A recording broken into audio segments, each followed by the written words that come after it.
At 17 years old, I found myself in a desperate situation. I had a ski mask that I bought, had a gun, it was unloaded. I decided to rob a man, and he happened to be an off-duty police officer. I was wrong, and that ultimately just changed my life. William served 30 years. When he got out, he found a good job, started a nonprofit, and volunteers in his community. But he's still on parole and worries every day that he will be sent back to prison.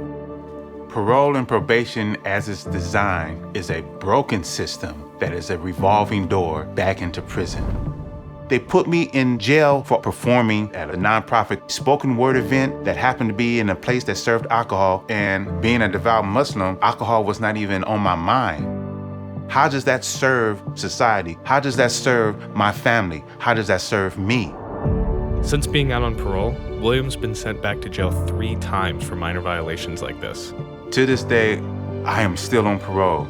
William is one of millions of people in limbo across the country, but a pilot program in Idaho, led by a San Francisco-based tech nonprofit, is trying to fix that.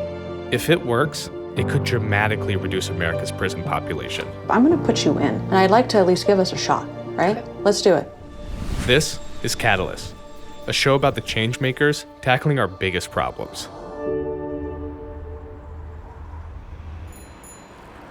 Like we would do corrections, jails, and police. Exactly. Got it. Okay. So when you say X is going to end up being... I was working as a product manager at Google, and I had grown up with family members in the criminal justice system, so I had always cared about the issue, and so started exploring criminal justice reform on the side. I wanted to do something that could impact thousands of lives.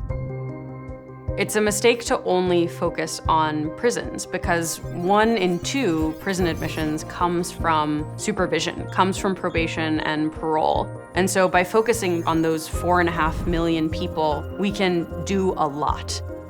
Our job at Recidiviz is to build tools that enable the people who are already succeeding on supervision to get off, to shrink the size of the system, and enable parole officers to help the people who need a little bit more support.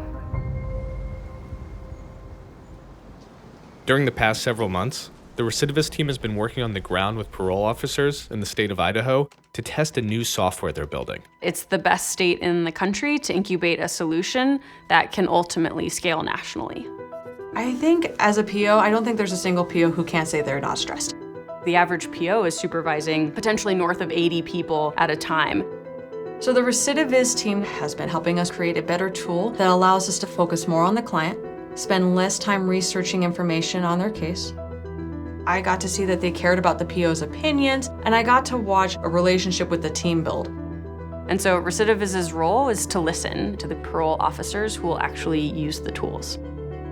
In Idaho specifically, there are up to 10 different eligibility requirements that you need to hit in order to be discharged from supervision. But those 10 different requirements sit in potentially 10 different data systems. The parole officer would have to do an enormous amount of work to go and check all of these different and very important things. What we can do with this tool is comb through the data and see statewide who looks eligible for discharge and who are close to it, give you an alert, and lift that up to the particular POs who are working with those clients. So she goes by Angie. Been on supervision for a while. She's been doing so well though. She is focused on her sobriety and her future. She's working to go back to school to become a drug and alcohol rehabilitation specialist. Wow. So she can assist others through recovery, which I think is just phenomenal. Have you guys been settling in, doing well? Yeah. Yep, absolutely. Very nice. I reviewed your early stuff. I'm putting you in for early discharge. I think that you're actually eligible. Okay. But you are actually thriving too, right? You should be proud of yourself. You're doing the house manager stuff. Pat yourself on the back. No idea. Pat yourself on the back. But I want to put in, the worst thing we're going to hear is no. And I'd like to at least give us a shot, right? Okay. Let's do it. I went from a broken, heartless junkie to being a mother to my children again. I never thought I'd make it this far. If they can solve it here, it's a very powerful case study for the country on the role that increasing supervision success can actually play in transforming our communities.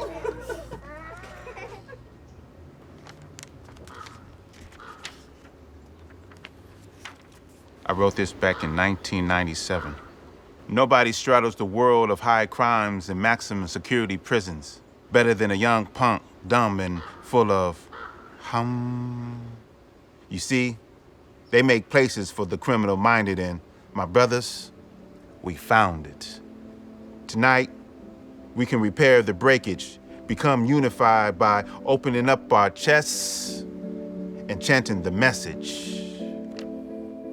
This parole and probation system needs all the help that they can get. This is where we can empty our prison system, help relieve the burden of the police department, and that just helps us as a community move forward and gives this person a chance to be productive and successful. What's happening in Idaho points to a future where the tools that Recidiviz is developing can help streamline and work towards fixing the probation and parole system. It has the potential to help people like William, who are being held back and ready to become productive members of their communities. Since launching these tools, we've been able to discharge or downgrade almost 5% of Idaho's supervision population.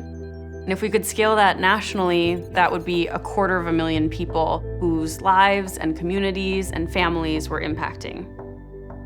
I served my time. So yeah, any day now, I'm waiting to be released from parole. It just makes my heart just ache in anticipation. It's gonna be good. You can count on it.